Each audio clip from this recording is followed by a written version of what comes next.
Think you can intimidate me? You're a goddamn hypocrite. I will break my foot off in your ass. I'd love to see you try. Well, I meant metaphorically. Yeah. I love that standoff. Man, did you see that part? Yeah. He couldn't say shit. Yeah, exactly.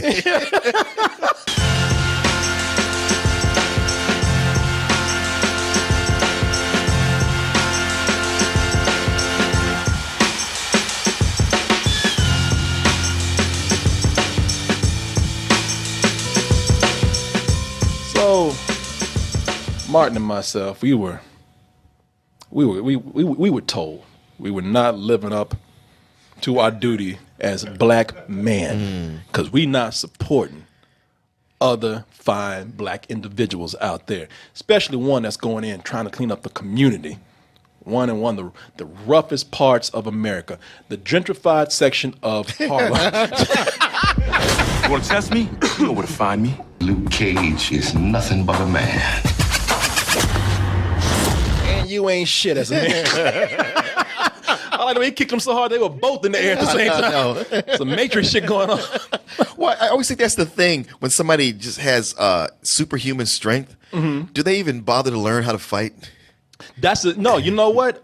That's one of the things I always thought about this series right here is that I don't even know why he's trying to do all these moves. Yeah. Because all he can do is just go up and Luke Cage just goes up and just, he's just tapping people. He just pats people on the head and they go down, which is why when I see him actually punching people, I'm like, that dude would have no jaw anymore. But you know, they're loose with the rules here. Sure. Now, continuing, last time on the Luke Cage review, two bougie Negroes thought they were above this. They were too intellectual. Too rich. Too rich to understand the problems in the hood and the work that Luke Cage was putting in. Yeah, man. You know what? All this time, I'm listening to NPR and CNN, and I never knew about the problem of the Luke Cage drug that's going around. Oh, man. Tearing up the community. Oh, Martin, but you wouldn't know about that. You rich bougie Negro, you sitting up there on You forgot intellectual. Yeah, I'm intellectual. Oh, now that you learned something too good for us. Corey, you in there too. Other people were talking about our review for Luke Cage, saying, man, I don't know what's happening, y'all. I used to believe in y'all, and y'all can't even support a brother. And one of the things that came in is like, man, and y'all ain't even seen the whole thing. Now, this is a 13-episode series on Netflix, Luke Cage. You know, you've been seeing the Marvel Netflix movies, which are supposedly part of the bigger MCU. That's debatable, but it's 13, and we're very busy, man. You know, we don't get rich and intellectual as we are by sitting around watching TV by shows. sitting around watching some dude walking in the hood beating up people. You know, we got things to do, Martin. You know, we must buy, sell, and trade. Martin trades and pork rinds. No, but cracklings, sir. Cracklings. I'm sorry, succulent southern cracklings. Now, I finished this right before I walked into the show. Martin, you did not have a chance to finish it because I know we had a lot of movies and everything this week. Yeah. I think I'm only at episode 8. Episode 8. Well, you know, before I tell you about the rest of the series, let me get from you. What do you think about it? Because the last time you got up to I believe 4.5. Right. And like I said, I thought the first episode was just so terrible. My stomach sank. And the second episode was only slightly less bad. It's like they were slowly each episode getting better, but only incrementally until I got to the 5th episode. And I think that's the one when he got his ass kicked. Or it's the one that right after that maybe. Yeah. And I feel like that ass kicking was exactly what he and the show needed. Because I just noticed a lot of things changed from that point. Like, I start liking the musical acts much, much better. And Luke Cage stopped being so stiff. Man, he's like, I gotta crack down and find out who's distributing his drug. But all he ever did was stroll. I was like, man, you ain't gonna be in a hurry for none of this? Well, he was heartbroken, man. Claire. No. Even the first episode, he's just cruising, just strolling. I'm like, all right, man, you ain't gotta look cool all the time. You got shit to do. It's part of the job. You gotta hurry up every so often. Unless of that annoying kid that's his biographer in it, the story started getting more serious, and we stopped having the cops acting like high schoolers all the time. Plus those two cops, the white guy and Nandi, were in it less. Just a lot of things that I didn't like were less there. I was noticing how all these scenes where people talking, even these are better. The acting's much better. And that scene with Shades and Comanche, where they start talking, and you find out that they were lovers in prison, but they aren't beating you over the head with it. Them just having that conversation. I was like, wow, I cannot believe this is in this show. Let me tell you something. Yeah, I'm right there with you, man. And I just want to elaborate on what you're saying here, because what you're talking about, you're getting more of the right things. That's exactly what you're getting here. More of the right things. You're getting more action. You're getting more humor. You're getting more drama, and all this is you're getting more of a balance here. Yeah, and at the same time, when you get more of a balance, this thing gets more insane. It gets crazy, and I'm talking about insane in a good way.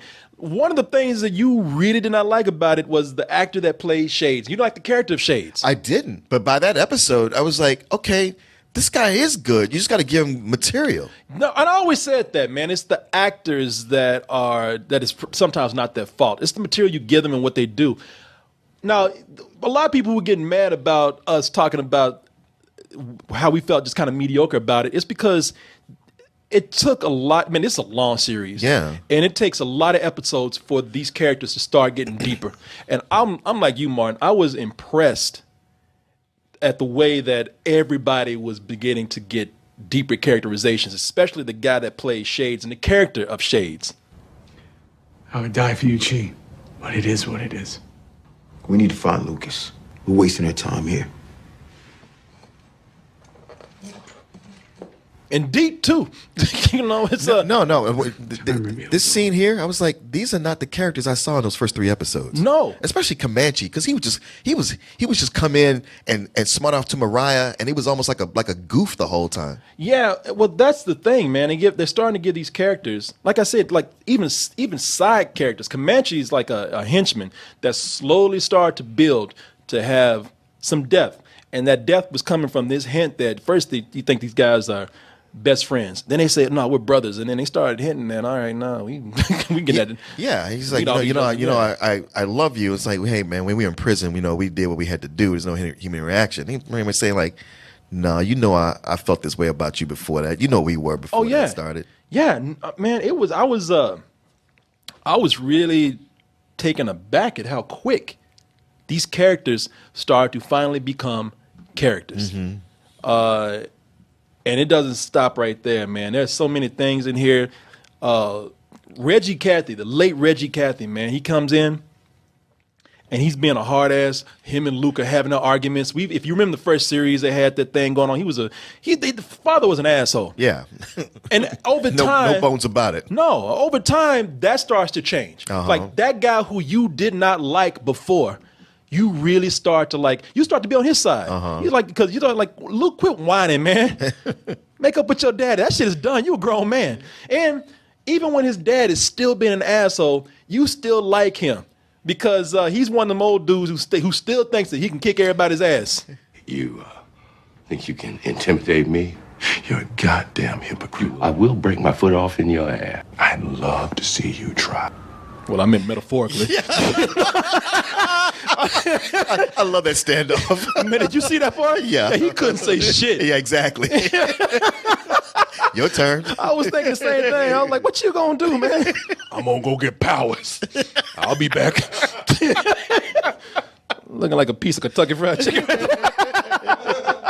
Nah, man. But his dad, if you watch the movie, if you watch the series throughout the series, he really does become more compassionate. Well, sure, because they have those talks that they need to have. Mm-hmm. They have the kind of talks that so often I'm watching other TV shows and movies, and I'm like, why y'all not having this conversation that you both know you got to have? Yeah. No, at first it starts out like, yeah, you tell him, Luke, and then it's like, wow, they both are making good points. Uh-huh. And it really does get to what is going on with this series is that people constantly change. Yeah. People constantly change throughout this series, with this character, it's like throughout life. And you really do understand. They make you understand that even some of the most despicable people, they have goodness in them. Sure. I tell you, somebody who, even though I wish he could change, but Bushmaster, the actor's so good. And when he every time he lays out his motivation, and even with I love how him and his mentor go at it. I forgot the character's name and Oh, that's his uncle. his uncle. Yeah, Anansi. Anansi. That's right. That's right. I knew it was something like that. Yeah, and Anansi makes good points to him. And even his comebacks are like, it hurts to see that. It's like, man, it's like you have this guy who has all this potential, and he was not going to let this revenge thing go. But the more he, even though he screams and shouts about it, I'm like, I see where he's coming from. Yeah. I mean, I understand why he feels as strongly as he does. Yeah. No, Nancy's always telling him, boys, calm your ass down. Yeah, you're going to make it bad for all of us. Yeah. And that's the thing, man. I stopped right here on purpose because throughout the trailer, they show this character like a wild animal. Now, but he has plenty of moments where he's just smiling, going through the hood, having fun with people. And it gets, you get to a point where it's like, okay, you can't continue like this, but you do understand. What they don't show you in the trailer, first of all, they don't show you how smooth this character is. Like he's not always looking like a right. Look, I can just call it what it is. That's his coon face, But there are moments where he's handsome, he's smooth, he's charismatic, and I couldn't wait to hear him talk, man. Yeah. Every time he came on the screen, they keep calling him a homicidal maniac, but he makes homicidal maniacs look really cool, man. It's like maybe he's talking some crazy shit, but the way he delivers it really gets you on his side in a way. Yeah, man, but he does some shit. I mean, cutting heads off and cutting that dude across practically cutting his skull in half. Yeah, but you always sit back and think, okay, these people, they were not good people. And even then, he's ruthless. He's going to do what he has to do. But he does try to keep it away from civilians. Yeah. And that's the other thing. You see the character walking into the Jamaican pub. You see him just sitting down He makes drinking rum look good. Drinking rum in restaurant. Man, I'm not even crazy. Unless you give me a Slurpee or a pina colada or something, I'm not even down with rum. But they made rum look so good in this. It was called Bushmaster rum. Yeah, they was like that's right. It was so good that they only made 20 bottles and the dudes just died after that made it. But they don't show. The trailer does a good job at not showing you how cool that character is, and it gets to a point later on where it's like, all right, you have to calm your ass down. But they show you. They actually go back in time and show you things that happened with these characters and what made them what they are. Right. That's what justified this being 13 episodes. Right. But the thing that, besides Bushmaster, the thing that really keeps you coming back is Mariah. She's insane.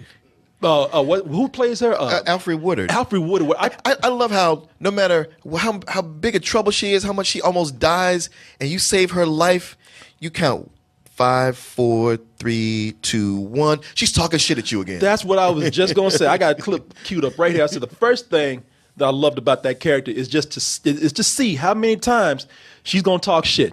And times when people actually try to help her, or when people are in her face about to kill her, she's still talking shit. But it's the times, man, you go through this emotional roller coaster with her. At times you feel for her. At times you hate her. And at times you can't sit back and say God damn, that's respect. That's just bold. I mean, you are just a stone cold bitch. You do not give a fuck at all. The misery, the death. Why shouldn't I throw it through that window and give Bushmaster exactly what he wants? I'd have thrown your ass to the dogs the minute they started barking. God damn. I swear to God, man, she looks just like and acts a lot like my sister-in-law.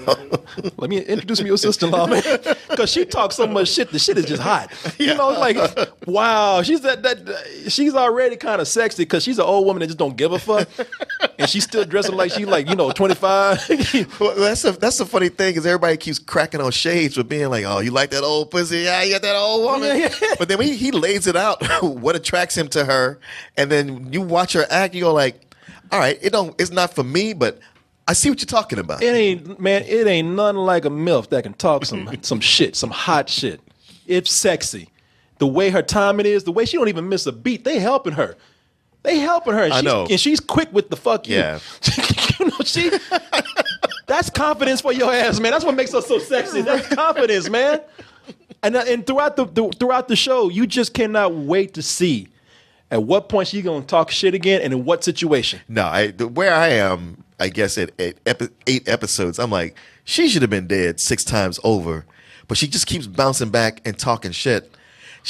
She's like Dr. Smith from Lost in Space, yeah. where I'm like, you know what? It's not about whether she gets hers or not.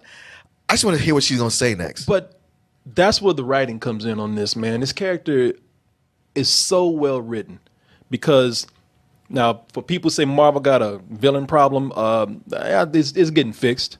But now they pulling out the Killmonger shit. It's like, all right, this is why I'm evil.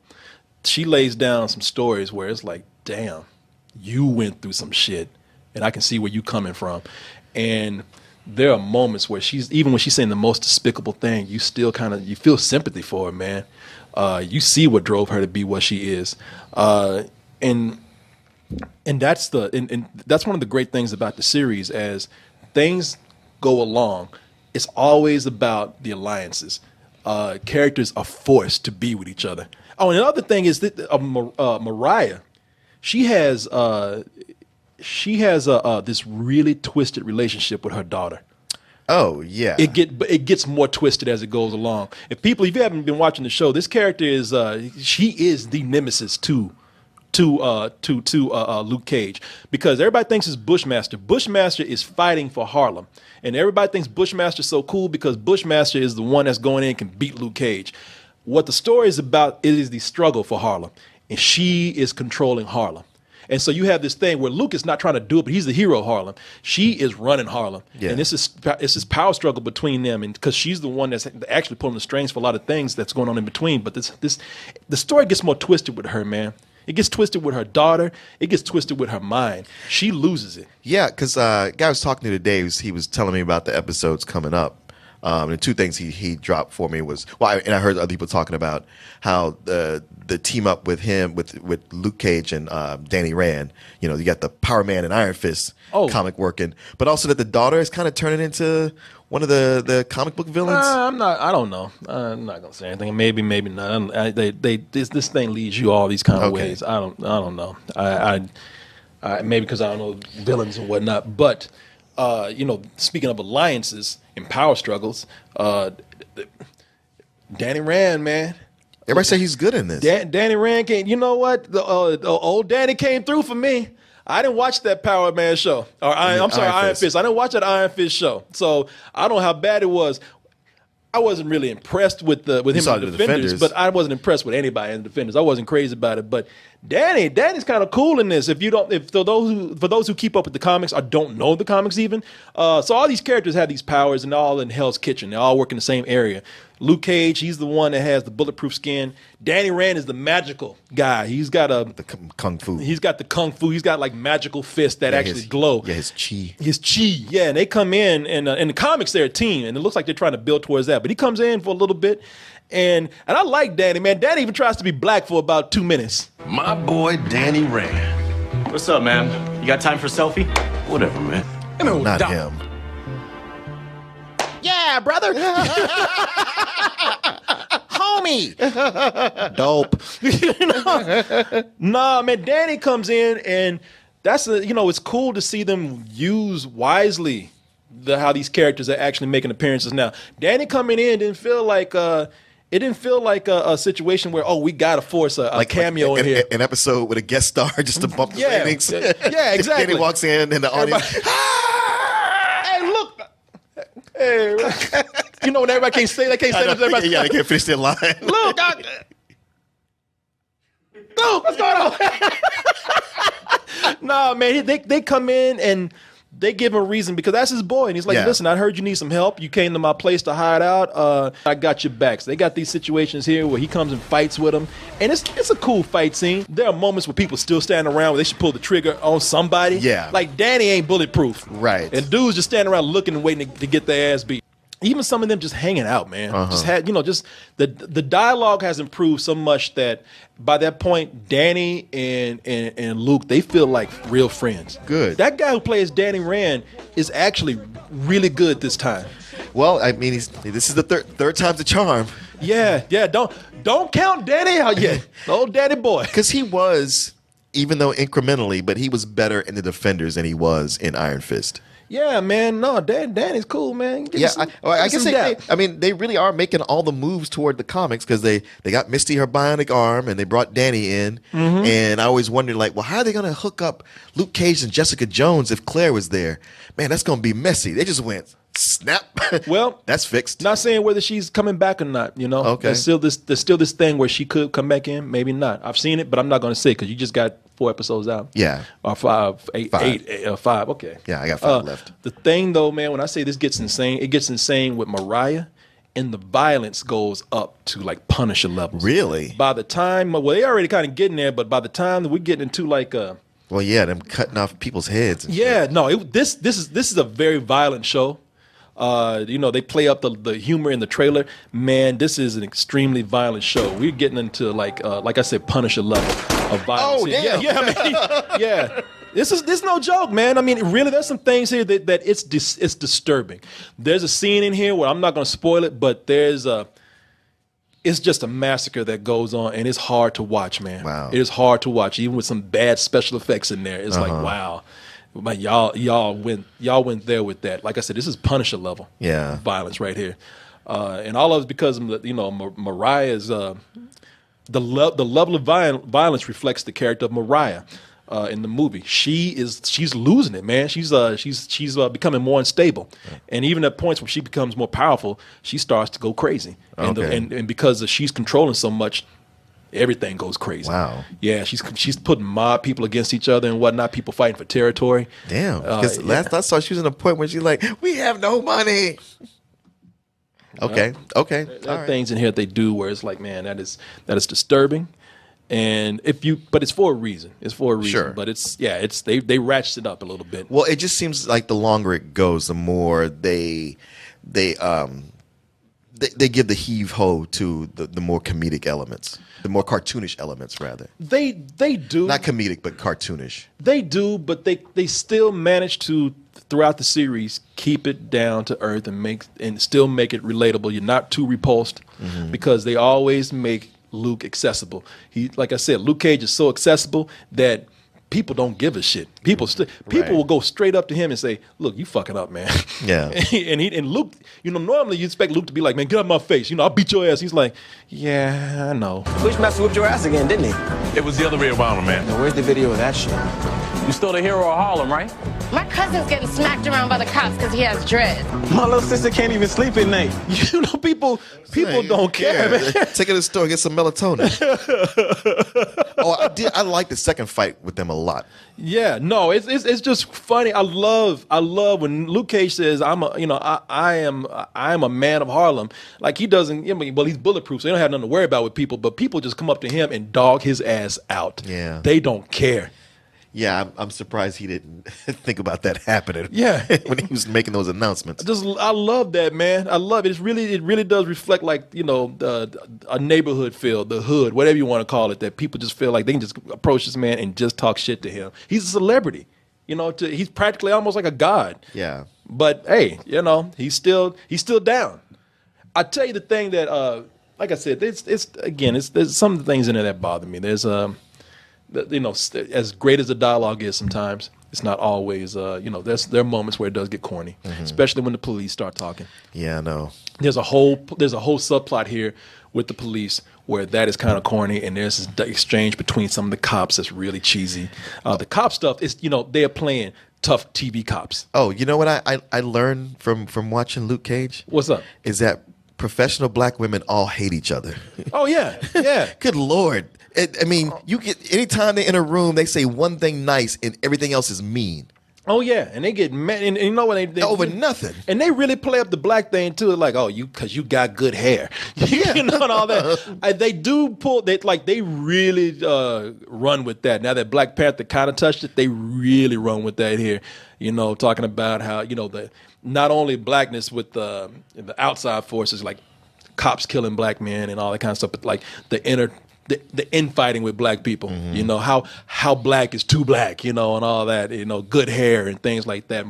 Like that whole thing I was showing you with Mariah, that's one of the things that really bothers her is that, she is so dark and her family kind of looked at her as like being a little too dark. So they really play that up. Yeah. So I thought that was admirable that they did, that they actually touched on that, and and worked it into the story. The whole another thing with Mariah, man, is that Mariah goes through so many changes with Luke. Like, they hate each other, but they got a Batman Joker thing going on, and it's fascinating. It is fascinating. No matter how much you find yourself hating Mariah, she always does something to make you say, wow, she's an evil person, but God damn it. Either I feel sorry for you or you do something that's kind of cool. Yeah, people, and that's another cool thing about it. People are torn. It's like, man, in communities when people have to help themselves. She's one of the people that came in and really helped the community. She helped this version of Harlem, and people are like, yeah, she's an evil bitch, but fuck, man, she kind of helped us out. There's all these conflicts going on with these villains here. They are some of the most complex villains up until the very end. Mariah, up until the very end, has you thinking like, damn, I don't know, you got me confused. I want to hate you, but this is too complex for me. And the other thing too is that it's very interesting the way they end this. I would love to hear some people's reactions to how this actually ends and where they think that and they have to have a third series. They have to. But the way they ended this was bold, man. Wow. It was very bold. You saw it? Yeah, I saw it. Oh yeah, it was kind of bold, right? It was like wow. Okay, Luke went there. Okay. And that happy Luke you saw before ain't so happy. Okay. Later on. In fact, you kind of worry about Luke a little bit. Okay. Yeah, man. And this is my last complaint, and I've saved it for last, and I want people to think I'm complaining. I am sick and tired of y'all bringing up the green dude, the guy with the stars and stripes. Again. But that's why I wish it was separate, because people have these discussions where in this world, man, things are getting weird. But in the Marvel Cinematic Universe, New York was invaded by aliens and gods. Yeah. And people act like the smallest things that happen within themselves, that's crazy shit, when all this other stuff has happened. There's this conversation between Danny and Luke. While it's cool, it still bugs me, because it's like, this is crazy right here, and y'all didn't see all this other shit that just happened in all these other movies. Between me and you, that dragon wasn't actually real. Man, I get you. You like, nigga, please. but listen to what they say here. You can accept that you're bulletproof, right? And you can accept that my hand, it glows. But you can't accept a dragon. Oh, forget all the aliens and gods and creatures that have been going through New York this whole time. This is weird for y'all. I don't know. There was something kind of science about all those things. About aliens, because they came in ships, and even Thor explains how, well, you see it as magic, but it's really science. Yeah, he didn't explain that to them. I'm sure there was a documentary or a news report. Man, a dude came out the sky with lightning and a hammer. But dragons is something that we know of as a fairy tale myth. I got you. So that's why you would see it's so specific to Earth and things that we know to not be real. It'd be like, all right, come on. Yeah, okay. I can see your argument there. I mean, anything I can do to just kind of justify all this nonsense. No, I get how you can see some things, but that doesn't mean you accept everything. Yeah. Well, I have to say, overall, man, look, it's got problems, but it's a TV show, and and this, like I said, this is the time that I can actually say they justified having 13 episodes. Well, that's good to hear. Because there's a lot, like I said, there's a lot of complex relationships. There's a lot of complex characters happening here. There's even moments where henchmen, not just the dudes that we saw, Shades and his boyfriend, but there's another henchman here that he gets a backstory, if only for a brief moment. I think I know who you're talking about. Yeah, okay. Yeah, no, and it's for the things that we have liked, like Jessica Jones for the first season, the things that we liked Black Panther for, which is introducing, not afraid to address certain issues and put them in the form of entertainment. This actually is a pretty damn well written show as it goes along. I can understand people if they rated it by R rated, they said a matinee, but I would give this a low full price, man. I found myself just really surprised at the depths they went to. This encourages me because where I'm at, I'm liking it so much now, but it almost feels like the story should be ending where I am.